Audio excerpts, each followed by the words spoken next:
Adamastor.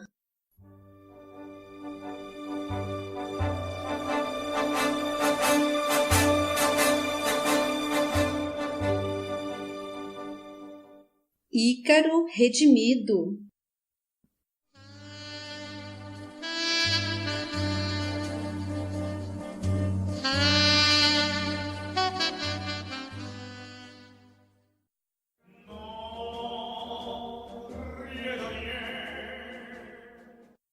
Capítulo 15.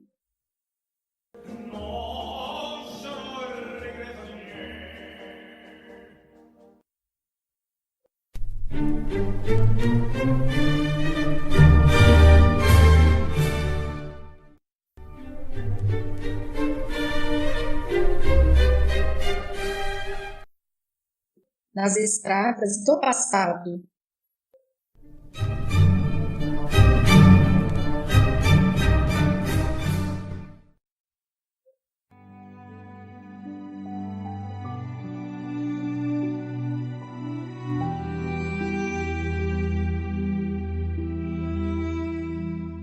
A cada dia notávamos Alberto mais acabrunhado e introvertido, aprofundando paulatinamente seu estado depressivo. Caminhava sorumbático e sem energia pelos corredores da casa de amparo, movido por passos lentos e indecisos. Olhar lânguido, vagueando pelo infinito, perdido em si mesmo, procurava por respostas onde somente encontrava interrogações insolúveis. Sem caminhos, não se dava mais conta de quem era, o que devia à vida e para onde ir. Condoía-me vê-lo completamente solitário e desvalido no plano em que se recolhera, embora ciente de que a misericórdia divina não desampara nenhum de seus filhos. Nasceu-me então o desejo de acolhê-lo em minha modesta residência e solicitei da direção de nossa colônia a conveniência de tal ato. Far-me-ia companhia à solidão por sua vez, e poderia, quem sabe, aconchegando-me ao seu coração, melhor auxiliá-lo no reencontro consigo mesmo. E passei a conviver com aquele amigo sem palavras, portanto, a ingenuidade de uma criança, digno de cuidados. Seu olhar intimidado, carregado de humildade, sua compleição minguada e frágil, deixava transparecer um coração que, mesmo tresmalhado em dores, transpirava bondade, incitando-nos a ampará-lo como um verdadeiro irmão.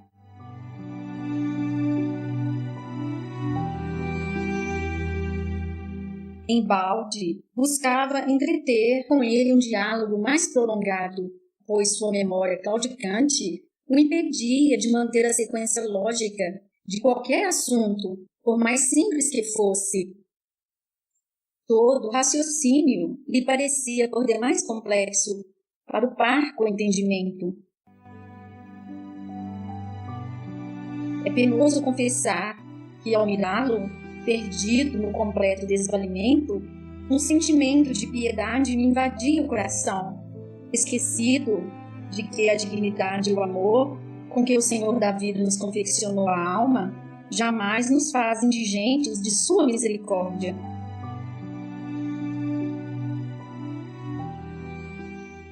Era imperioso iniciarmos um tratamento eficaz, a fim de arrancá-lo do fosso de amarguras em que se atirara, antes que se refugiasse em psicose de difícil solução.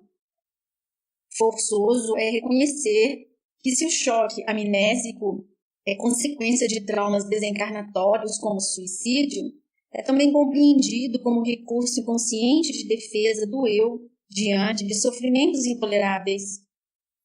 Refugiando-se no esquecimento, evade-se o espírito das dores que as lembranças amargas lhe suscitam, apagando-as da memória. Porém, como é impossível fugir de si mesmo, os pesares prosseguem em escala crescente. Por isso, amarfanhar a alma na irracionalidade da insânia pode ser a única via para o insolúvel drama íntimo. Antes que este passo seja dado, é preciso ajudar o fugiente, auxiliando-o a enfrentar com galhardia suas amargas recordações, predispondo-o à conquista da saúde emocional. A psiquiatria terrena identifica quadros semelhantes ao caracterizar as amnésias e as fugas nas síndromes de transtornos dissociativos, verdadeiros, porém inadequados mecanismos defensivos da mente, quando o eu se vê na impossibilidade de engendrar outros recursos mais eficazes na prevenção do desequilíbrio consciencial. O tratamento da amnésia transreencarnatória consiste em levar o paciente a mergulhar em seu passado, revivendo-o sob orientação, permitindo-lhe refazer as vias de acesso à memória profunda, recompondo, assim, o conteúdo da memória somática. Chamado de recapitulação mnemônica dirigida ou dinâmica revivencial, pode-se compará-lo às psicoterapias do homem moderno, que, induzindo o enfermo à vivência de seus traumas íntimos, capacita-o para a reconstrução de seu panorama emocional desfeito. Forçoso é reconhecer, no entanto, que é preciso habilidade na condução do procedimento, a fim de que a vivência não aprofunde os sofrimentos e nem redunde em um mero lustre para o personalismo já doentio, nutrindo-o com os valores errôneos da vaidade humana. O conhecimento prévio da história do paciente é sempre recomendado para se facilitar a condução do processo e, neste momento, já tínhamos em mãos registros da vida de nosso amigo, obtidos no Departamento de Informações de nossa colônia. Não convém que o terapeuta inicie o mergulho no passado sem esse conhecimento, se ele não é suficientemente capaz de perceber os entraves ocultos dos hábitos personalísticos do enfermo, antevendo seus erros, pois ele corre o risco de se deixar levar por caminhos inadequados em sua recuperação. Agrada a este, de modo geral, iludir-se de que seja vítima de injustiças e não artífice de suas próprias dores, o que o leva, ainda que de forma inconsciente, a ocultar as culpas e a justificar seus erros nas inconsequências e maldades alheias, resguardando-se assim de denegrir a própria imagem, exaltando-se-lhe o quanto mais orgulho. Eis os riscos que a ciência da Terra, ao empreender o mergulho no passado, precisa saber evitar. Por isso, o terapeuta, qual juiz prestimoso, deve examinar antecipadamente, com cuidado, os laudos pertinentes ao caso particular que conduz, resguardando-se de se orientar pela ética errônea de seu paciente e de assumir equivocados julgamentos das tramas engendradas por ele. A lei de causa e efeito deve ser chamada a justificar as dores encontradas, mostrando ao enfermo sua real participação na semeadura dos males que sofre, levando-o a arquivar as sábias lições da vida em favor de sua educação espiritual. A dinâmica revivencial é empreendida no mundo espiritual, mediante variadas técnicas, porém todas empregam as energias adestradas do hipnotismo, capaz de operar a orientação do pensamento do assistido. Podemos dizer que se trata de verdadeira cirurgia psíquica, exigindo habilidade e conhecimento no manejo dos tecidos emocionais de que se veste a alma. Serve-se ainda do auxílio de aparelhos especiais, como projetor psicocinegráfico, espécie de espelho configurado em matéria plástica altamente sensível, que capta e dá forma às projeções da mente, permitindo-se visualizá-las, muito utilizado no plano em que atuamos, observando exatamente o que o enfermo vivencia. O terapeuta tem melhores condições de acompanhar o processo e interferir nele para a sua correta orientação. Espíritos superiores mais habilitados na arte de operar a mente podem dispensar aparelhos, sendo capazes de penetrar na intimidade do enfermo, enxergando diretamente em sua tela mental as imagens que aí se desdobram.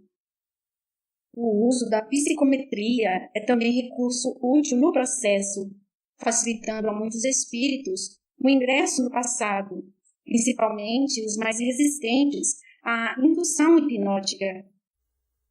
Como sabemos, esta técnica consiste em aproximar o enfermo de objetos que lhe foram alvo de devoção no passado e se impregnaram de suas energias mentais.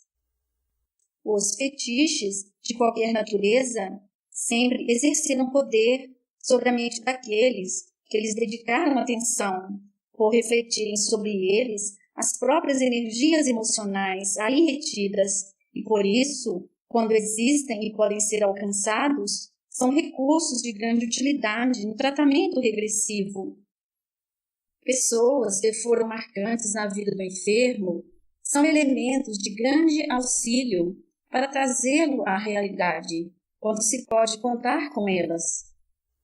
Alberto, naturalmente, tivera parentes e amigos, mas não formara uma família na última encarnação e não dispunha de alguém que convivera intensamente com ele, a fim de ajudá-lo nesta empreitada. Seus pais encontravam-se já reencarnados, atravessando agora a infância, e não poderiam ser convocados sem que se dispusessem a largos preparos e complicados procedimentos para retornar ao pretérito. Detínhamos em mãos referências de algumas pessoas, em sua maioria ainda encarnadas, e poderíamos recorrer a elas, caso fosse necessário. Convém recordar que a terapia segue os mesmos princípios de revivência panorâmica da desencarnação. Como vimos, esse processo se passa de modo automático logo após a morte física e refaz todos os momentos da vida do indivíduo na ordem cronológica crescente dos fatos. Menos frequentemente, esse regresso mnemônico pode realizar-se na ordem inversa das ocorrências e ainda, mais raramente, em saltos aleatórios pelas lembranças da vida. Nenhum incidente é perdido. É a síntese da vida que se transfere para a memória profunda em forma de impulsos que irão influenciar as futuras experiências do espírito. Nos óbitos súbitos, quando o indivíduo não se dá conta de que faleceu e continua a agir como se ainda estivesse presente na carne, fenômeno que, na verdade, é um desdobramento sem possibilidades de retorno, a revisão panorâmica não ocorre de imediato, sendo adiada até o instante em que o desencarnado se retrai no esgotamento de suas forças e mergulha no sono reparador. Em raras ocasiões, pode ocorrer em indivíduos que experimentam momentos de quase morte, condição já reconhecida pelos pesquisadores da Terra. Muitos ainda relatam não havê-la presenciado, mas, nesses casos, se dá o mesmo que se verifica com os sonhos, que muitas vezes não deixam recordação clara de sua ocorrência. Contudo, nos casos patológicos, em franca depressão das forças psíquicas, a técnica recomenda evitar-se, em uma primeira etapa, a rememoração das experiências mais pungentes, chamando à tona somente as lembranças mais felizes. Por isso, a exata sequência cronológica nem sempre é a mais indicada. As forças psíquicas, ainda impregnadas dos impulsos autodestrutivos da psicólise, podem aprofundar suas ações deletérias, motivadas por novas dores emersas do passado. Daí a imperiosa necessidade de se tornar a recordação o mais prazerosa possível, preparando o enfermo para vivenciar posteriormente as plangentes realidades que matizam o seu íntimo. Ao contrário da recapitulação espontânea, a induzida não segue a mesma rapidez, pois não está automatizada de forma natural. À medida que o amnésico mergulha nos escaninhos do inconsciente e revive suas lembranças mais marcantes, as vias de acesso à memória profunda vão se refazendo, restaurando-se a automática e constante alimentação da memória somática. Quando oportuno, se o paciente se mostra em condições de enfrentar a própria penúria espiritual, aproveita-se a sua lenta sequência para se estimular a adequada vivência emocional dos fatos trazidos à superfície, tecendo-se uma elaboração racional e interpretativa dos mesmos, a fim de que sejam devidamente solucionados e acomodados nas camadas profundas da alma, inibindo-se-lhes o potencial enfermiço. Numa primeira fase, a revivência é induzida hipnoticamente até que o amnésico estabeleça o livre acesso às suas lembranças. Quando então se passa à análise consciente de suas recordações, concatenando-as em sequência de causas e efeitos, a fim de que as lições da vida sejam interpretadas em benefício de seu crescimento espiritual. Como um verdadeiro procedimento cirúrgico, a intervenção exige também o adequado preparo do enfermo, para que seja proveitoso e não redunde em males ainda maiores.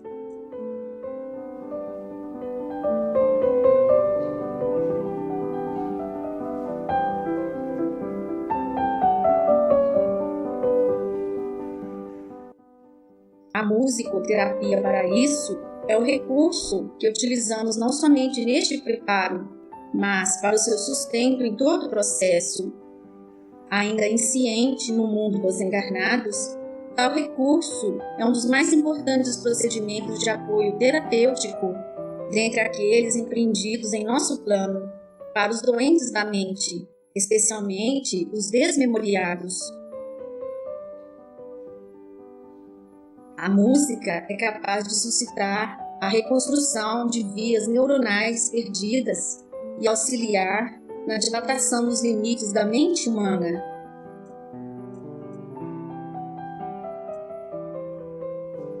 Basta observarmos os sentimentos que uma melodia antiga nos suscita, trazendo à tona o mesmo panorama emocional vivenciado em sua época, e nos daremos conta de sua fantástica capacidade de penetração em nosso mundo íntimo.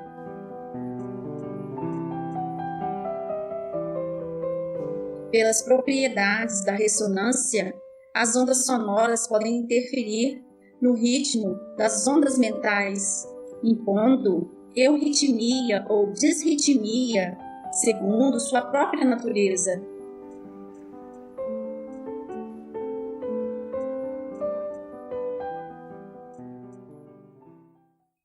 Assim é que, desde épocas remotas, os primitivos as usavam como estímulo à luta, imprimindo-lhes o frenético ritmo cardíaco, excitante das paixões. De igual modo, podem impor a calmia, se a tonância de seus acordes reverberam paz e quietude, induzindo a mente desalinhada a ressonar na normalidade, quando perfeitamente orientada para isso. Registros de sons que fizeram parte da vida do paciente, do mesmo modo que as músicas, são cuidadosamente estudados e usados como estímulos eficazes para direcionar o mergulho no pretérito. Sem essa orientação, comumente estes enfermos se deixam atrair fortemente para os momentos mais traumáticos de seu passado, pois os impulsos psicolíticos ainda lhes dominam o cenário íntimo. Todos esses recursos e cuidados são necessários nestes casos, onde o acesso aos registros mnemônicos está obstaculizado pela depressão das forças mentais movidas pela psicólise.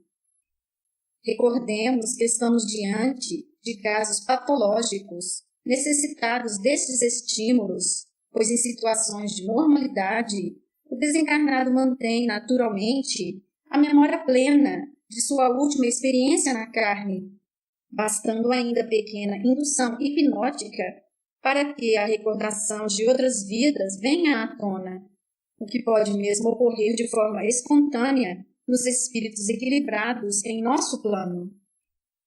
Alberto terminara a etapa de alijamento dos eflúvios negativos de sua unidade psicossomática, deixando a terapia de imersão que cumprir o seu papel, e o encaminhamos para o tratamento musicoterápico.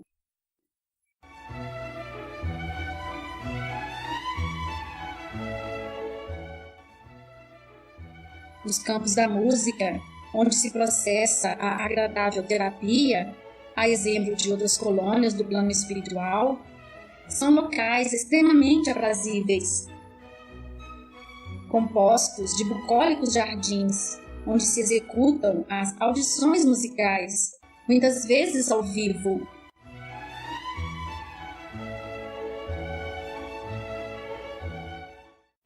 Profissionais de nosso plano, especializados no procedimento, indicam para cada caso as melodias mais convenientes, depois de pormenorizado trabalho de identificação das harmonias necessárias ao equilíbrio mental. Aparelhos delicados tanto emitem as composições diretamente ao enfermo, como identificam o teor de suas desarmonias íntimas e suas necessidades. O progresso de nosso companheiro era visível, pois o víamos a cada dia mais refeito. Sua face ensandecida dava lugar à expressão mais serena, irradiando confiança onde se via o desespero. A irmã Eurídice, que o conduzia nos campos da música, informava-nos que identificara algumas melodias do passado, registradas em seus escaninhos mnemônicos, e as utilizava para suavizar-lhe a angústia íntima. Aproveitaríamos estes mesmos registros sonoros para conduzir a sua recapitulação dirigida. Deliciando-se com os procedimentos suaves e seguros do tratamento, Alberto encontrara conforto ouvindo peças de Mozart, Charles Gounod e Offenbach, identificadas como aquelas que mantinham recordações melódicas precisas e as quais mais se afeiçoara quando encarnado.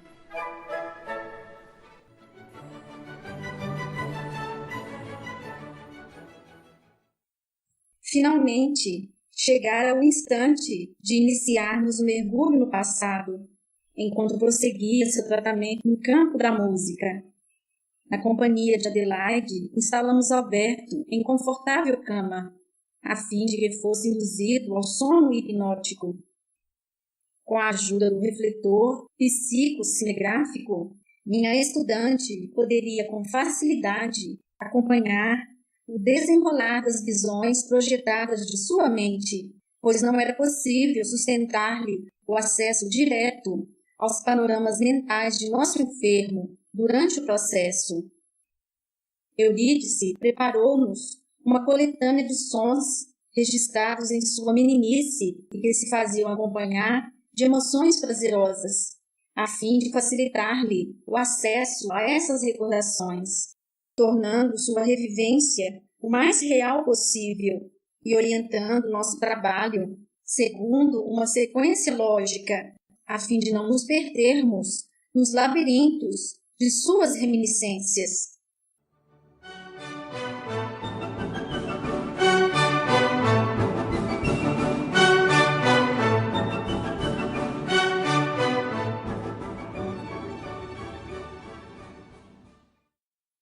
Fim da primeira parte.